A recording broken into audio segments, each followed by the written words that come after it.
Many of you will know already that you can make the easiest and fastest money in Star Citizen with high value trading of recycled material composite, for example, but A, that requires a starting capital of 8 million or so, and B, that has some high risks. What probably most of you don't know is how to deactivate that risk almost entirely by using this little pull spike right here and a few other strategies. 4 million in 30 minutes is not a problem anymore. Now, what do you need for this? First off, you need to be 2 guys at the very least. One of you has to own a large transport ship, such as a C2 for example, and one of you has to own a small vehicle like a dragonfly, a pole spike preferably, or even a medic rover, something that fits here in front of the elevator on the C2 between the grids, okay?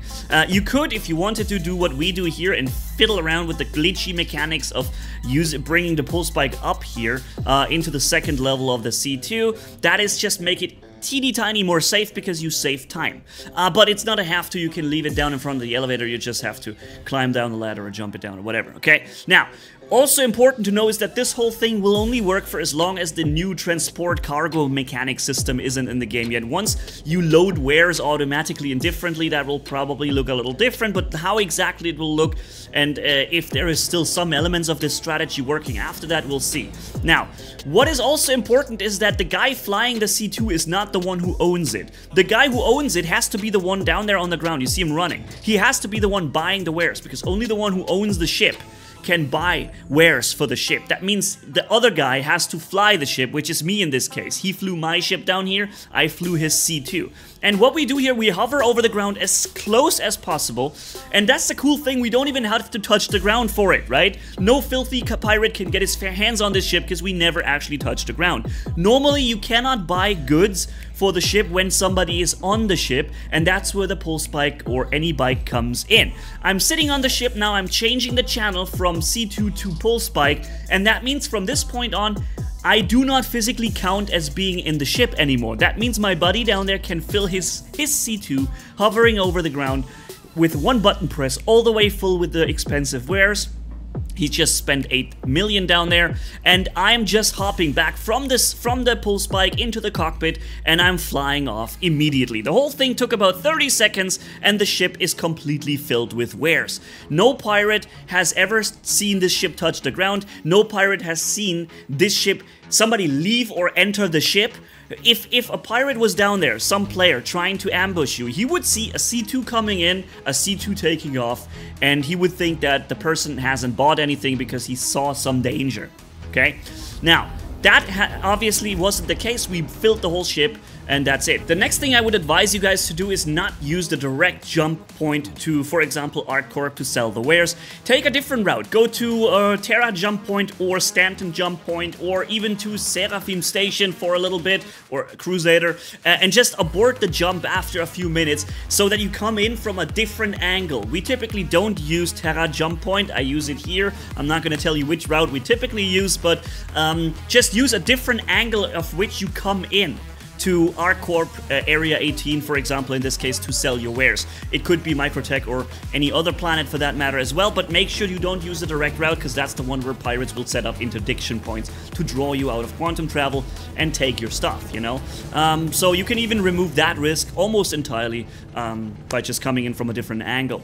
Now, you see, I'm showing you the entire thing now from the other person's perspective. Now, I'm the one who owns the C2 and who prepares everything with a vehicle and a C2. That's all you need to do. You can park it safely in front of the elevator.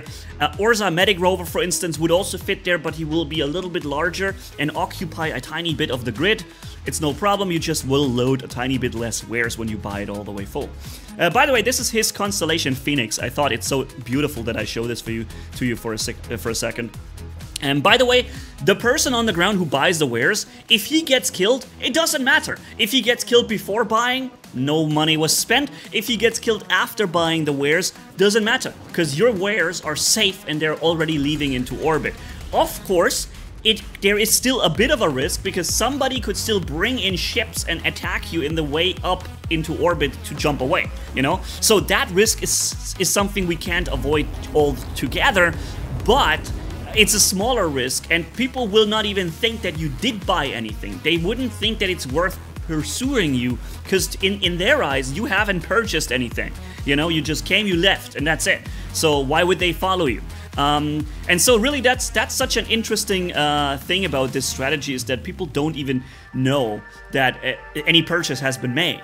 And so you see, this is now me in the other perspective. I'm now the guy on the ground who buys stuff. That means I'm using his ship in this case, and my friend Chani, he is flying my transport ship. And I'm landing first, making sure everything is okay and safe, and then I'll get out. He's coming with his ship. In this case, he was even a little faster, right? So I would advise you to just come in, hover, come out away immediately. In this case, he was already here like 30-40 seconds earlier. And then we go to the commodity shop, bam, select the C2 as purchasing destination or inventory, and then we buy for 8.2 or something million here, the recycled materials. Boom, in this moment I press the button and it's all whoop in the ship, you know? And my friend was on the pulse bike in that moment. Otherwise I could have not purchased. If he wasn't on the bike, the inventory will say somebody's on the ship and you can't buy it. And because he's on the bike in the meantime, I can buy it, and we leave orbit together, or the planet together, immediately after. Okay, now again, this is something that will only work for as long as the whole cargo transport system hasn't been fully reworked. Once that happens, maybe some elements of this strategy will still work. Maybe others, and there's probably some that won't. I'll be figuring it out, and I'll be making sure to update you on the situation, because as my viewers on this channel, I'll make sure you guys have the best information available to you, and not the minimal risk. And look at the graphics, man. Holy smokes, does that look amazing. It looks like you're literally flying into a real city. Oh man, I love this game. If only it was running more stable, and the performance of the servers would be better. And yo, also missing game loops like service beacons. Where the frick are the service beacons? CIG, can you please bring the service beacons back? Thank you. What happened there? But yeah, so let's go for a little ride here. Also, look at the graphics. I mean, just look at this. You can walk around here seamlessly on this little shuttle bus and take one of those terminals and then sell your commodities. And important, this could take a little longer sometimes, you know. When you sell the entire thing, you see there's 700 SCU in there, but I can only sell 588. So I just made around 8 point something million, but there's still 108 SCU in there that I couldn't sell yet. I have to wait a little, sometimes 5 minutes, sometimes even up to 15 minutes until the stock refreshes and it's no longer, the recycled materials are listed as no demand, and then they will be listed as demand and you can sell again, but it takes a little time until that happens. So that's really the only thing that takes time. Anything else is just swip, swap, swip, swap, swip, swap, and making monies on top.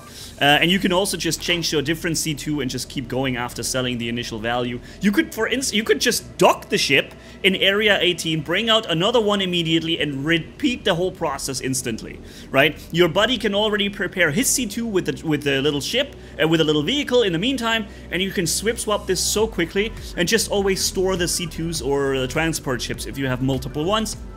And then you can do that selling part at another time, if you want. There's a different ways you can do it. Anyways, I hope you have a good time with this video and learned something in the process. I keep you updated on the new system once it arrives in the game, and see what nice ways of minimizing risk we can find there. Thanks for watching. Catch you in the next one. Manni signing off. Bye-bye.